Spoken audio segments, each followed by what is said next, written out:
Hello, everyone, and welcome to the third week of this class. So, I want to repeat what I said last week that I'm extremely impressed with the quality of your work. Keep it up, and as always, please reach out to me during my office hours every morning from 9 to 10, Monday through Friday, if you'd like to go over anything in more depth, and hopefully I can make separate appointments with you if necessary as well. So, the painting that you're looking at on this slide, I'm kind of happy to have myself embedded right in the middle of it, is based on an event that actually happened in the wild borderlands between the Polish-Lithuanian Commonwealth, Russia, and the Ottoman Empire in 1676. So the Poles and the Russians referred to this area as the Wild Field. That's the title of the excerpt that's the title of the book that the excerpt I've assigned for you this week comes from. So locals referred to themselves as on the borderland, or in Eastern Slavic languages, Ukraina, which is where the name for the country Ukraine comes from today. So the painting is called The Reply of the Zaporozhian Cossacks and imagines what it might have looked like look, I don't have to be covering the painting. There's the other people you're missing. But so this painting imagines what it might have looked like in 1676 when the Sultan of the Ottoman Empire, Mehmet IV, demanded an oath of fealty from these Cossacks. Cossacks traditionally were groups of self-governing communities made up of those descended from Russian serfs who fled from their feudal masters. The Tsar allowed them to be free as long as they would be willing to provide cavalry services in time of war. So what most Cossacks quickly learned is that they were on the borderlands of three major empires, like I mentioned before, Poland, Lithuania, the Ottoman Empire, and Russia. So they could offer their services to the highest bidder. Cossacks fought for all three, or for themselves, depending on the situation. So in the period of this painting, Ottoman forces were worried about their vassals in Crimea, which that's part of Russia today. It was part of Ukraine before 2014. That's a sensitive topic between the two countries. So they wanted to make sure that the Cossacks would be loyal too. So recognizing that the Ottomans had no power to enforce control over the Cossacks, these Cossacks were, after all, the Ottomans' army in Ukraine. They responded with a very formal letter that was structured just like an appropriate political communication to the Ottoman court was supposed to be uh, structured. But instead of pledging their fealty, they composed a rhyme that was as filthy and profane as they could think of, that included such choice lines as, "What the devil kind of knight art thou? Thou canst not slay a hedgehog with your naked ass. The devil shits and your army eats." So they had a lot of things to say about his mother too that weren't exactly the kinds of things you say in polite company. So the reason I started with this picture, though, for today's lecture isn't or this week's lecture isn't just because it's kind of funny, but because I want to deal with the Mongol invasions. But I want to do so more from the perspective of one of the areas that they affected, Russia, or as it was then called, the Empire of the Rus, or Kiev Rus. The excerpt that I assigned you for your readings this week comes from a book called Taming the Wild Field. Historically, many Eastern Europeans referred to the vast steppe lands that run from the south of Ukraine all the way to Central Asia as the Wild Field. So even long after the Mongols were gone, this was still an area of wildness, an area where this kind of a painting makes sense. This was also an area that, as Sunderland, your author, writes, was familiar to them, but not part of them. It was as if it was a nearby foreign land. It was somewhere that was vital to their lives through trade, political, familial relations, and warfare, but also oftentimes feared and ultimately seen as the great unchristian other as things would progress. So what Sunderland shows is that successive generations of Russians came to define themselves in opposition to the field, and taming the field, or the slow process of colonization and expansion, where Russia went from being a forested country to an empire, and still today is the largest country in landmass on Earth. Um, but basically, the field is where they worked out their identities as all of this was happening. So I give you a really fun introductory excerpt for this week that includes one turning point in Russia's relationship with the field when massive, unexpected armies of Mongols stormed out of the field, destroyed their cities, and incorporated them into an empire ruled by the Golden Horde, which was, one of the spin-off groups or one of the subdivisions of the Mongol Empire for the next 200 years. So Russian historians have long called this period the period of the Tatar yoke. Tatars were another steppe people whose kingdoms in Crimea would be one that Russians would seize in the early era of the Catherine the Great's empire. but a people they long fought against who were also allies of the Mongolian Golden Horde. So other historians, writing from more pro-Mongol perspectives, emphasize the power and stability of the empire, using the term Pax Mongolica, or the Mongol Peace, to refer to almost 2 centuries of Mongol rule over much of Asia, Russia, and the Middle East. So let me switch to another slide here. So before we get into Russia, though, oh, I need my face out of the way. Yep, I'll shrink it right down. There we go. Let's briefly review where we've been for the last 2 weeks. I've spent a lot of time discussing the ideas of world systems, especially as a way to understand the trade relations and ideologies that linked and continue to link the world together. I started out by having you read excerpts from 3 different areas of the world that were all tied in some way into the dominant Middle Eastern and Mediterranean trade networks of the period from late antiquity to the High Middle Ages. I don't think I made Abu Lugod's point forcefully enough that in this era there was absolutely nothing that could have foreshadowed the West's rise to global dominance. But that rise occurred after 3 major disasters tore apart the archaic global world order that Abu Lugod writes about. The first of these, let's switch here, was the Crusades.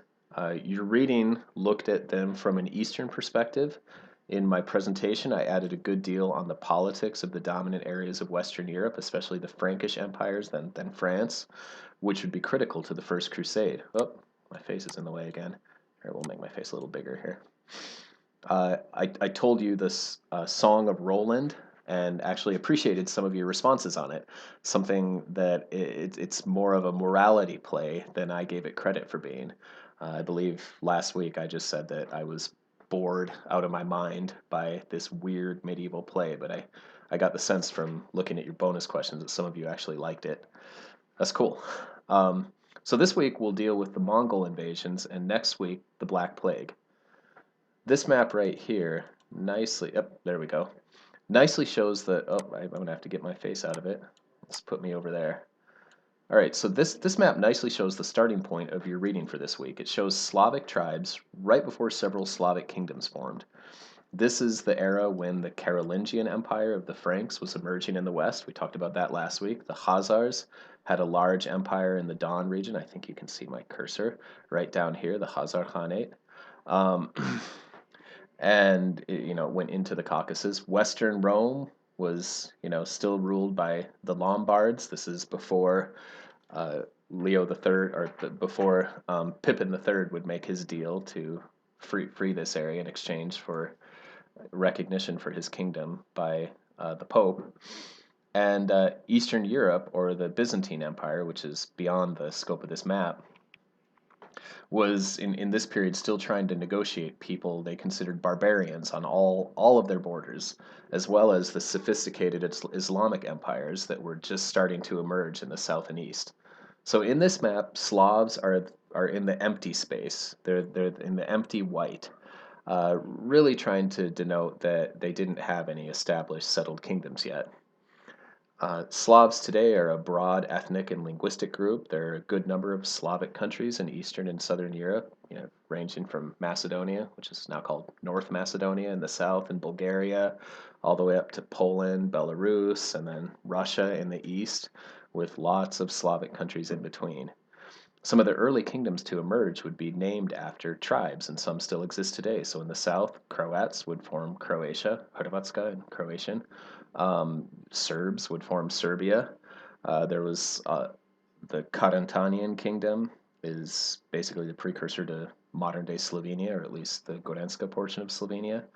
And what else? The Paljani would, people of the field would form Poland, more over here. Moravians and Bohemians would both form constituent parts of the country of Czechia today. So many of the kingdoms you see in the West over here would be absorbed by German speakers.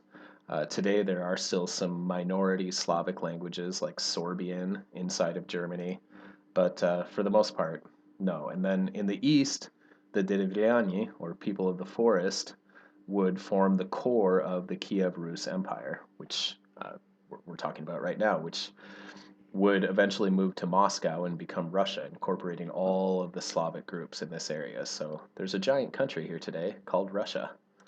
So one of the reasons these states all emerged in the 7 and 800s and not before was that Slavs migrated from somewhere in the vast hinterland of the steppes. You know, the same area. They came from the same area that the later Mongols would come from.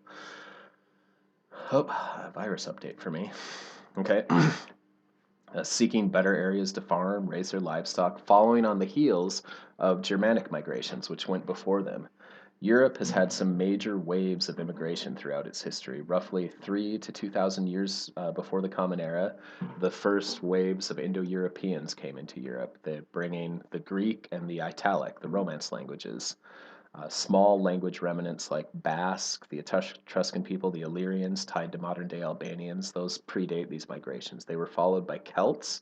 At one point, Celts spread across almost all of Europe, but they were pushed largely by the Roman Empire into the fringes of where you have Celtic languages today, like Ireland, still little remnants in Scotland, and coastal areas of Normandy and France. Um, And then around the beginning of the Common Era, Rome experienced the Germanic migrations, which, sometimes they traded with them, sometimes they fought with them, but ultimately Germanic speakers concentrated the heaviest in areas of Europe that speak Germanic languages today. So you've got German, the Scandinavian languages, Dutch, and English. We speak a Germanic language. And then after them, the Slavic and the Finno-Ugric peoples came in. So Slavic people only really came into Europe in the 5 and 600s. Just like the Germanic people before them, it took some time before they settled into sedentary kingdoms. And I could tell almost an identical story to what we told last week with Charlemagne for each of the little Slavic kingdoms that would emerge. So let's jump to slide number 5. Okay, so this is a statue of the legendary 8th century founders of Kiev, as recorded in the Kiev Chronicle in the 11th century. Kiev is the capital of Ukraine today. You've got three brothers, Ki, for whom Kiev is named, Shech and Khoriv, and then you've got their sister up here, Libid. So this statue is in Kiev. When I was a teenager, I lived there, and one day my brother and I were hanging out next to this when a woman approached us, and my brother had actually climbed up the statue and was sitting right here on the bow of the boat, right in front of Libid. And he was like 9 years old at the time. And, this lady was beelining straight for us. So I was trying to get him down so we could run away, kind of expecting her to give us a whooping. But instead, she shouted out to us and was like, "Boys, let me tell you about your Slavic heritage." And since my brother was still on the boat, we just kind of nodded and pretended we were Slavs, which we're not. Um, but it turns out that this lady was a history professor. So she told us about how in the 8th century, uh, how in the 8th century, Varangians, a group of Vikings, were seeking better trade routes with Constantinople. And the forested area of what is today Russia were a rich source of furs, amber, honey, and slaves. The Baltic countries were certainly part of this too. Our word for slave actually comes from Slav, as Slavs were the prime source of slaves for the Mediterranean region from the period of the Roman Empire until the Middle Ages, when Africans became the source of slaves, sadly, a lot more slaves, for a new, even more exploitative world system, that of the Atlantic world. So, according to legend, these three brothers and their sisters set up camp in an area with lots of good, clean water, a river that could get them to the Black Sea and on to lucrative trading in Constantinople, and an area with lots of people looking for a leader.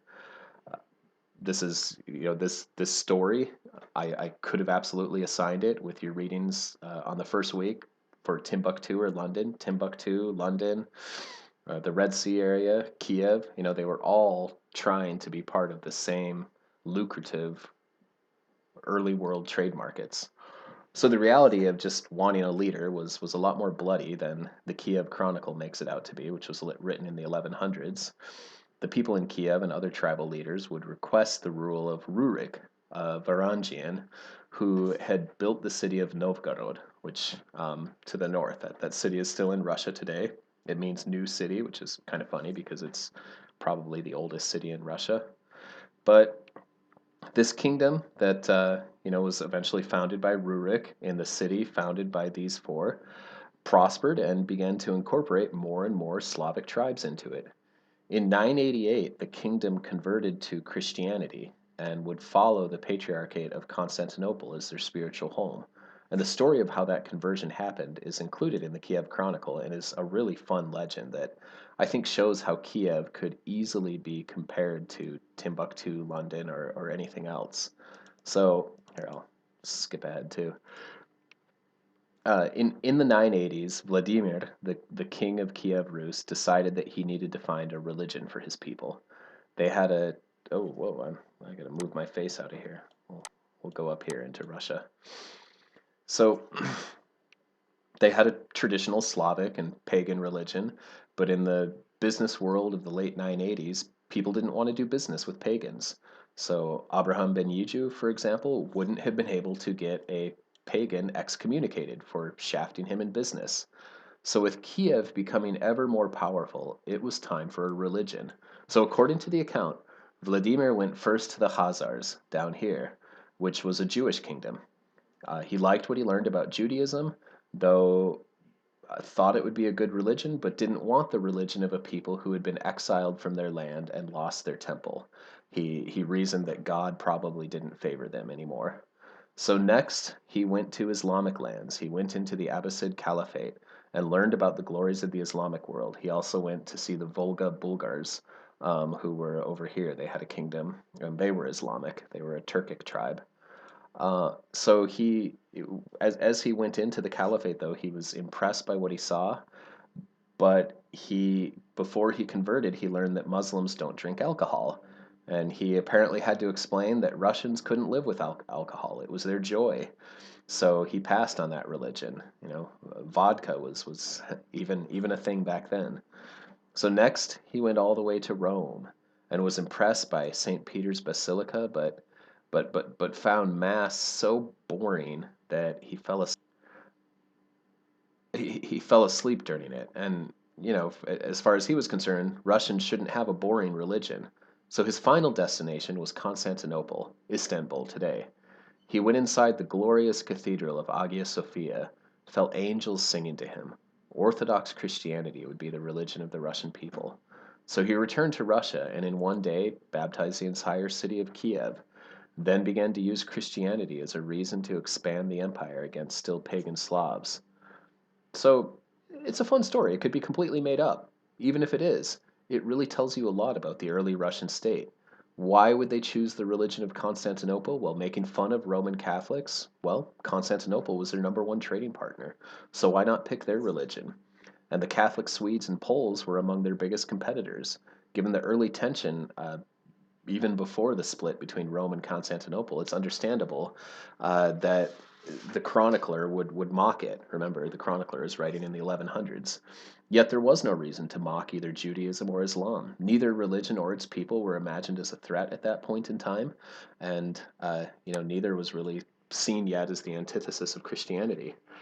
So as the Kiev Rus kingdom expanded, one Yaroslav, who's also called Yaroslav the Wise, would rely less on religion and martial prowess as tools, would rely on sorry, both. I mistyped that.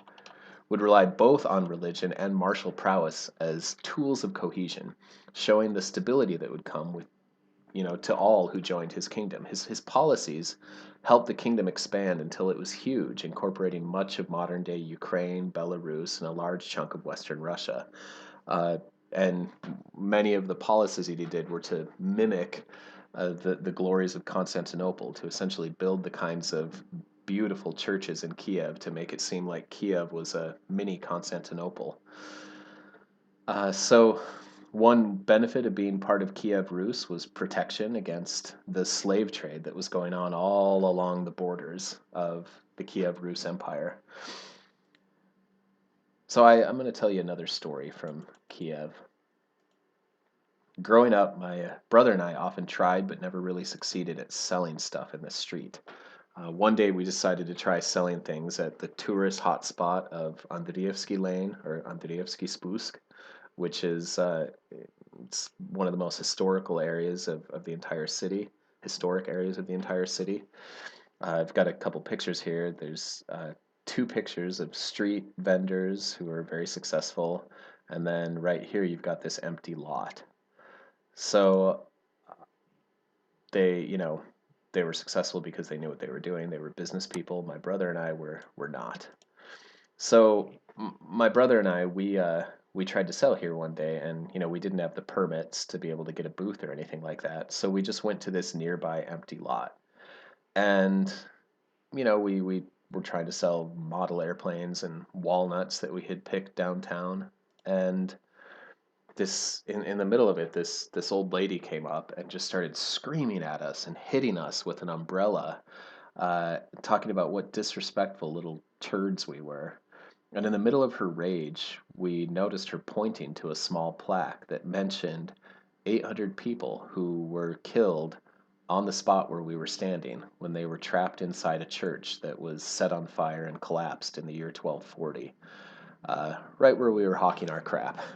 And we felt terrible. It never occurred to us that there probably shouldn't be a large empty lot in the middle of a prosperous part of a city of 4 million people. Uh, this has been prime real estate for centuries, but for 800 years it's remained empty in remembrance of the people who were murdered when the Mongols attacked Kiev. So the Kiev Rus state was decimated by successive Mongol raids. It would take them centuries to recover and become the major world power they were previously. When the Mongols attacked Rus, they weren't interested in taking over, just in collecting yearly tribute from the Russians, lest they come again and commit mass murder. They allowed nobility to continue to be in charge, provided they pledged their fealty to the Mongols, eventually the Golden Horde. So I want to jump now onto your other reading and give a bit of background on the Mongols. Typically, when I'm in an actual classroom, uh, I like to show an excerpt from a Russian-Mongol collaborative movie on the rise of Genghis Khan called Mongol. It's free to watch on YouTube with subtitles if you're interested. So, oh, I gotta move my face. I'll be over here by Genghis. That's what I aspire to in life. So, the Mongols that Genghis Khan was able to unify were a group of steppe people who came from the far end of the wild field. That is the title of your other book. So, as traditional nomads, they, like their ancestors for thousands of years, subsisted by raising and following large herds of livestock. They had developed excellent strong horses and were superb riders themselves, with innovations like stirrups, allowing a skilled rider to be able to hit a moving target with a bow and arrow while riding top speed on a horse from 200 yards away. That's at least according to their accounts. I'm sure they were showing off. Mongol battle strategies, though, involved quick movements of light horsemen. Their political organization was typically clan-based, and different clans often fought over scarce resources. This was especially true during the environmental crises of the 12th and 13th centuries, as more and more people competed for fewer and fewer grazing resources. In this period, one Temujin rebelled against his blood brother, Jamuka, by enticing his soldiers to join him. Temujin initially allowed soldiers who followed him to share equally in the loot that they took from raids, gaining a reputation for treating troops fairly. He eventually established a meritocracy over the traditional Mongol nobility structure. This made him enormously popular. Temujin was troubled by the fact that Mongols and Tatar tribes fought against each other so much and would eventually unite them, taking the title of Great Leader or Genghis Khan for himself. As the Great Khan, he was able to unify the majority of the Mongol tribes, setting up a sort of pyramid-type structure where people were loyal to him because they were dependent on the security of the broader horde of soldiers that he controlled. So after Genghis Khan's death, the empire split four ways among the four sons he had with his first wife, Borte. He had hundreds of wives and concubines. The main divisions of the empire would eventually be the Ilkhanate. Did I put a map of it? I'll switch right here. The Ilkhanate down here, the Chagatai Khanate, the Golden Horde, they're the ones who ruled over Kiev, and then the Yuan dynasty, or the Khanate of the Great Khan, over China. So what preceded Mongol control of China, the Song dynasty, is often remembered as a golden age of Chinese history. From 960 until their final defeat in 1279, the Song had a society whose prosperity and relative stability was on par with the great empires of Islam. They had some incredible innovations too. They weaponized gunpowder like never before. They established paper currency, and they came up with a magnetic true north pointing compass. Previous Chinese thinkers had come up with a different kind of compass, a south pointing one that always pointed in the same direction using what's essentially a differential gear, though it was intricately carved out of wood. Very cool. They did this in roughly the year 200 under the Han Dynasty. But throughout the period of the Song Dynasty, they had rival Chinese kingdoms of the Jia, Liao, and Jin. So starting in the 1230s, Mongols would first conquer these areas, then turn their attention to the Song. So once he felt that they were defeated, Kublai Khan, Genghis's grandson, would consider himself the emperor of the Yuan dynasty. The Mongols kept the infrastructure of the Song in place, they just put themselves at the top of it. The Yuan would create stability on the Silk Roads and allow for famous travelers like Marco Polo or later Ibn Battuta to travel through these vast realms. They also became official sponsors of Buddhism, as its openness was more to their liking than the more insular Confucianism of the Song dynasty. Buddhism would later be seen as a foreign influence once Mongol rule over China was over. So this map right here is the four divisions of the empire as they appeared in the year 1294. And now I want to move on to a horrifying story. So in 12, and where do I put myself in the middle of horror? Try to make myself smaller. No, that's as small as it goes. So in 1258, the forces of another of Genghis Khan's grandsons, Hulagu, moved towards Baghdad, the capital of the Abbasid Caliphate.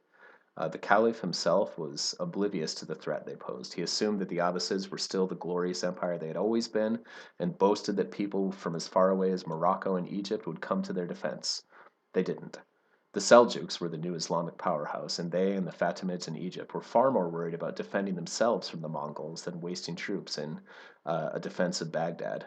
Some Christians joined with the Mongols. There were French knights and a number of Georgian and Armenian Christians who helped with the attack.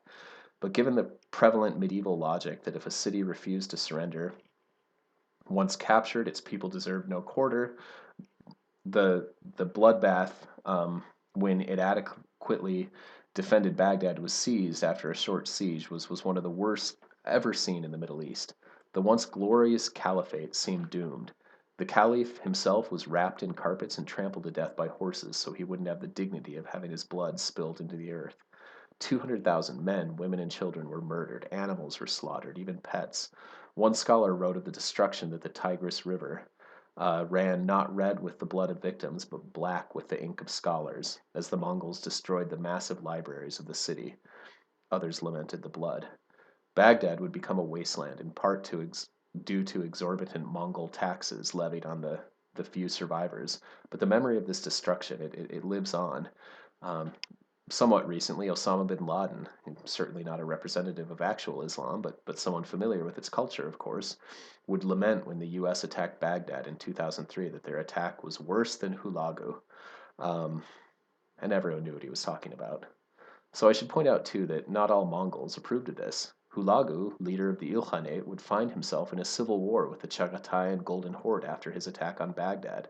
They had both embraced Islam and were horrified that fellow Mongols could have done that to the capital of, the capital of their faith, the Caliphate. So the Ilkhanate would later become Islamic as well. Mongols in general were tolerant and open to religious difference. Tolerance is always cool. Mass murder, which they did all the time, not so much.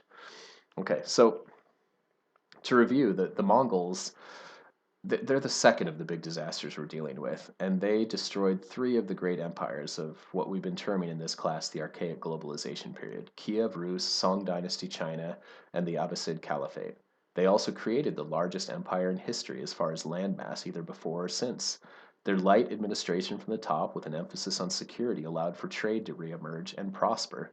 Was it worth the destruction? Well, the Mongols wouldn't outlast the next great disaster we'll be talking about, which is the Black Plague.